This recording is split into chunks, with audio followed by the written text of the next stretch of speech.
Assalamualaikum warahmatullahi wabarakatuh. Alhamdulillah, alhamdulillahi rabbil alamin. Assalatu wassalamu ala asrafil anbiya'i wal mursalin sayyidina wa maulana Muhammadin.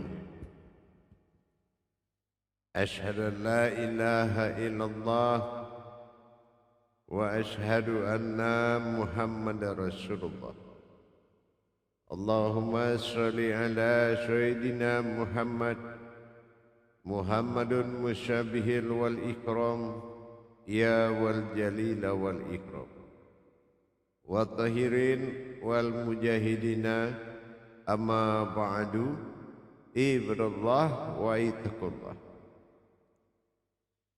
Bersyukur kita kehadirat Allah dengan menghalamkan alhamdulillahirabbil alamin atas segala limpahan karunia rahmah dan hidayahnya sehingga kita dapat menjalankan amanahnya, beramal dan beribadah zahir batin dunia dan akhirat. Bersalam kita tidak akan pernah terlupakan. Marilah sama-sama kita sampaikan kepada junjungan kita Nabi Allah, Nabi al-akhir zaman, Rasulullah Muhammad sallallahu alaihi wasallam. Atasnya kalimahnya kita kalamkan dengan menyampaikan Allahumma sholli ala sayyidina Muhammad wa ala alihi sayyidina Muhammad. Alhamdulillah, bertemu lagi dengan saya Guru Mursyid Syekh Nur Muhammad Buya Irwan Maulana Al-Khalidi, Sumatera Barat, tentunya di Kabupaten Pasaman. Dalam tayangan YouTube Buya Pasaman Timur, dalam makom Majelis Zikir Ma'rifatullah naungan Yayasan Islam Hidayatul Mubarakah Indonesia,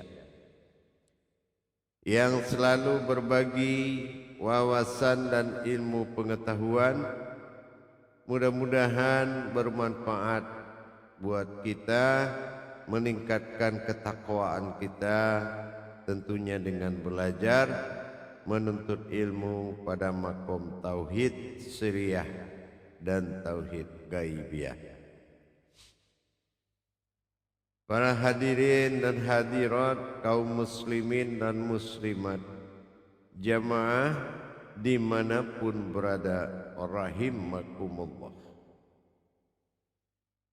Pada waktu dan kesempatan yang sangat kita muliakan ini, saya akan berbagi wawasan tentang apa yang dikatakan karomahnya. Apa yang dikatakan sebuah karomah, berwujud dan berbentuk seperti apa orang yang diberikan karomah. Kenapa dikatakan pentingnya kita mengetahui apa itu karomah? Itu adalah salah satu pembuktian kebenaran seseorang itu telah terijabah oleh Allah, telah diijabah oleh Allah segala ibadah dan kodrat ilmu pada dirinya. Dengan adanya pembuktian, sehingga kita tidak lagi terlena dengan sebuah cerita. Kita tidak lagi terlena dengan sebuah alunan-alunan yang mana kebanyakan dari orang yang paham itu selalu mengedepankan makom keguruannya dalam keriaan, dalam kebanggaan, sehingga lupa kalau kodrat kita adalah sebuah yang diberkahi. Tapi dengan kita memahami apa itu karomah, kita sudah paham dan sudah sangat mengerti apakah ini sebuah pengakuan atau sebuah kebenaran. Ini yang dikatakan kebenaran seseorang di dalam beribadah, belajar dan menuntut ilmu. Sehingga kita paham sampai di mana perjuangan dan perjalanan serta nilai dari aras-arasnya Allah yang kita bangun dengan membesarkan rohani, dengan menuntut hakikat, mendirikan sir-sir Allah pada diri. Sejauh mana kita bisa melihat pembuktian diri kita sehingga kita memahami bahwasanya titik perjalanan dari sebuah kodrat yang kita jalankan sudah sampai ke tahap seperti apa. Apakah sudah ada karomahnya? Inilah yang harus kita ketahui, apa yang dikatakan karomah. Para hadirin dan hadirat, kaum muslimin dan muslimat, jamaah dimanapun berada, rahimakumullah. Kalau kita berbicara tentang karomah, karomah itu adalah salah satu kurnia yang mana Allah mengkurniai ibadah yang sedang dijalankan. Allah memberkahi, mengkaruniai sebuah kekuatan di dalam diri seseorang. Dengan Allah mengkurniai amalan, ilmu, ibadah seseorang, maka Allah menjadikan sebuah karomah terhadap kodrat yang dikaruniai. Untuk apa?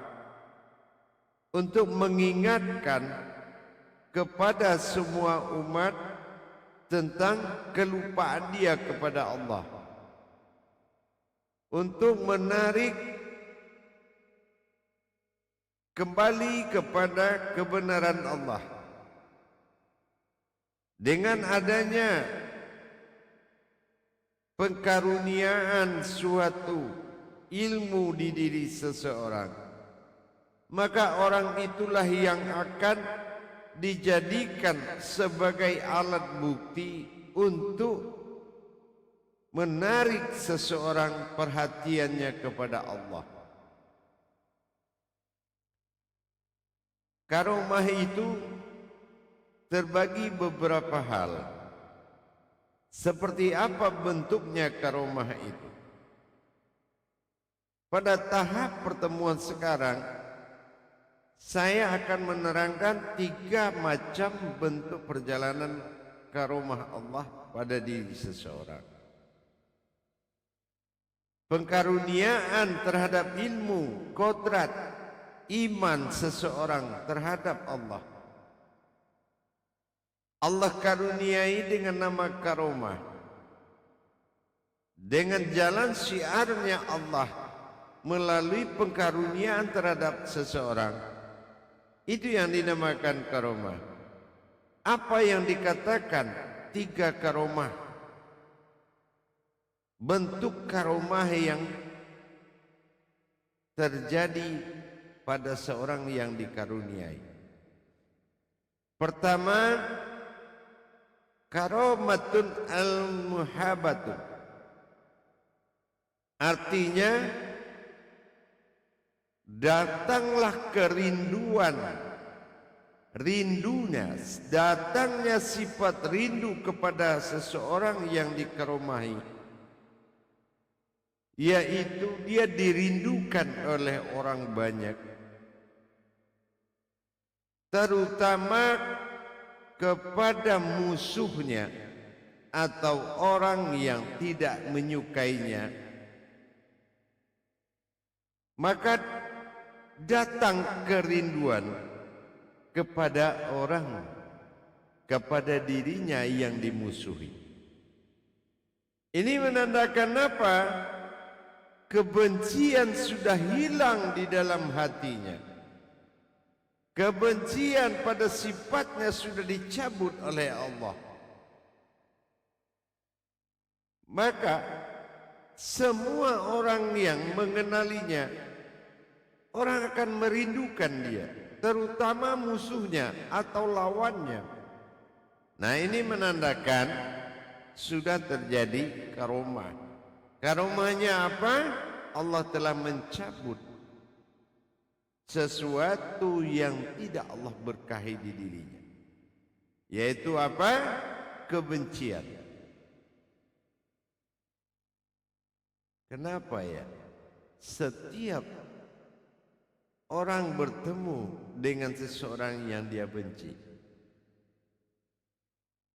atau orang itu tidak bertemu, tetapi orang itu benci kepadanya, maka dirubah oleh Allah dengan menunjukkan karomahnya, maka dia dirindui oleh orang yang membencinya. Itu menandakan sudah ada berdiri karomah pada dirinya. Nah, yang kedua, dikatakan sebuah kejadian pada dirinya, yaitu arasun fil qalbun. Artinya Allah beri kekuatan kepada hatinya untuk tidak melawan atau membenci kepada musuhnya. Dan apabila dia dihina, apabila dia disakiti, maka dia telah memiliki kekuatan hati untuk tidak membalas. Nah, ini termasuk karomah. Dihinakah, dibencikah, dicaci maki, dan dia tidak membalas. Kenapa? Karena hatinya sudah kuat, diberikan karomah oleh Allah, sehingga hatinya tegar dan kuat sekali. Dan dia tidak merasakan titik benci, titik sakit hati kepada yang mengecilkan, yang menghina, memfitnah dan merendahkan. Dia selalu tersenyum. Kenapa? Karena dia tidak merasakan cacian, dia tidak merasakan hinaan, dia tidak merasakan direndahkan. Kenapa? Karena Allah sudah berkahi, Allah sudah karuniai kekuatan pada hatinya, sehingga orang yang mengkhianati, orang yang menyakiti, teringat Allah. Sama seperti mahabbatun. Kenapa orang merindukannya? Setiap orang merindukannya, orang teringat Allah. Itu gunanya karomah. Semua mengingat Allah. Begitu juga dengan orang yang membencinya, menyakitinya. Dengan dia kuat, Allah beri kemampuan dan kekuatan di hatinya, maka orang itu ingat Allah di saat membenci dia. Orang ingat Allah saat orang merendahkan dia. Dia adalah alat yang mana membuat orang ingat kepada Allah. Dengan daya tahan hatinya, dengan dihilangnya benci di dirinya, tersentuh hati seseorang kepada Allah. Ini yang orang yang dikatakan berkaromah, adalah orang di mana seseorang itu akan teringat Allah dengan kemampuan yang memberkahi dia. Yang ketiga adalah al-wasirun wadziru. Al-wasirun alal al-wazirun. Artinya apa? Apabila orang melihat wajahnya, orang ingat Allah. Apabila orang melihat mukanya, orang ingat Allah. Aura yang keluar dari wajahnya mengingatkan orang kepada Allah. Cahaya yang keluar di wajahnya, raut wajahnya itu mengingatkan orang kepada Allah. Inilah yang dikatakan keramatnya, karomahnya Allah, yaitu kekuatan wajah yang diberkahi oleh Allah. Itu pertanda-pertanda yang dikatakan seseorang telah dikaruniai dan diberkahi ibadah atau ilmunya, sehingga mengingatkan orang kepada Allah.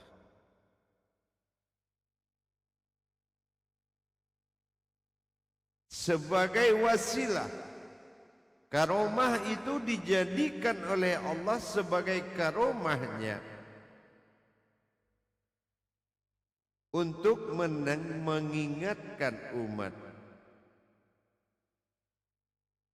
Orang akan terbayang Allah, teringat Allah dengan melihat wajahnya. Yang kedua, dengan orang menghina dia, dengan dia tidak merasa, maka karomah itu akan sampai kepada orang yang menghina dan mengecilkan, sehingga orang itu teringat Allah. Nah, yang pertama tadi adalah mahabbatun, kerinduan. Dengan orang berpikir kenapa dia rindu padahal dia benci. Dengan Allah menkaruniai suatu kekuatan mencabut kebencian di hati seseorang yang dikarumahi, maka orang yang membencinya, dia akan merindukan orang tersebut dan orang rindu kepada dia. Ini yang dinamakan dengan karomah. Orang itu berpikir kenapa dia rindu kepada orang yang dia benci. Karena orang yang dia benci itu adalah orang yang sudah diberkahi dan dikaromahi oleh Allah dengan dicabutnya rasa benci di dirinya, sehingganya orang yang membencinya akan berubah menjadi merindukannya. Selalu dan selalu orang rindu kepadanya. Itu namanya karomah. Jadi kalau kita sudah berhadapan mana yang dikatakan karomah, kita sudah paham. Mana yang dikatakan apa yang artinya karomah, kita sudah mengerti. Karomah adalah salah satu ilmu yang sudah diberkahi dan dikaruniai oleh Allah untuk menyampaikan amanah Allah kepada orang-orang yang lupa dengan Allah. Orang-orang yang tidak ingat Allah lagi, dengan adanya orang yang berkaromah, maka orang yang lupa dengan Allah akan selalu ingat dengan Allah. Tentunya dengan bertemunya dengan orang yang berkaromah atau yang dikaromahi oleh Allah. Itu yang dimaksud dengan karomah. Dikaruniai seseorang dengan ilmu untuk menyampaikan dan mengingatkan umat kepada Allah. Ini yang dikatakan sebuah karomah. Itu beberapa tahapan dan masih banyak lagi yang berciri khas orang yang sudah berkaromah. Jadi dengan kita sudah memahami, jadi kita tidak perlu lagi terlena dengan suatu cerita, tetapi kita harus melihat pembuktian apa ia sudah diberkahi Allah atau belum. Lihatlah, apakah dia sudah menjadi sebuah karomahnya Allah? Apa dia sudah dikaruniai Allah? Dan itu yang akan menjadi bukti nyata yang harus benar-benar kita ketahui, bahwasanya orang yang telah diberkahi dan dikaruniai adalah orang yang telah diberikan karomah oleh Allah. Insya Allah mudah-mudahan bisa bermanfaat dan kita tidak lagi terbawa kepada sebuah cerita dalam pengakuan, tetapi kita sudah bisa melihat pembuktian dari kehidupan sehari-harinya. Apakah dia termasuk orang yang dibenci atau orang yang dirindukan? Barakallahu ya karim. Insyaallah mudah-mudahan bermanfaat demi keselamatan kita yang sedang membutuhkan perjalanan Allah. Kita harus tahu apa tanda-tanda dari kebenaran tersebut. Kenapa? Karena orang yang dikatakan oleh Allah, orang yang berpikir adalah orang yang melihat tanda-tandaku. Itulah orang yang berpikir. Insya Allah mudah-mudahan bermanfaat sebagai pedoman dalam kehidupan dan perjalanan hidup kita. Insya Allah. Barakallah. Ya Karim, Ya Rahman, Ya Rahim. Akhirul kalam. Wabillahi taufiq wal hidayah. Wassalamualaikum warahmatullahi wabarakatuh.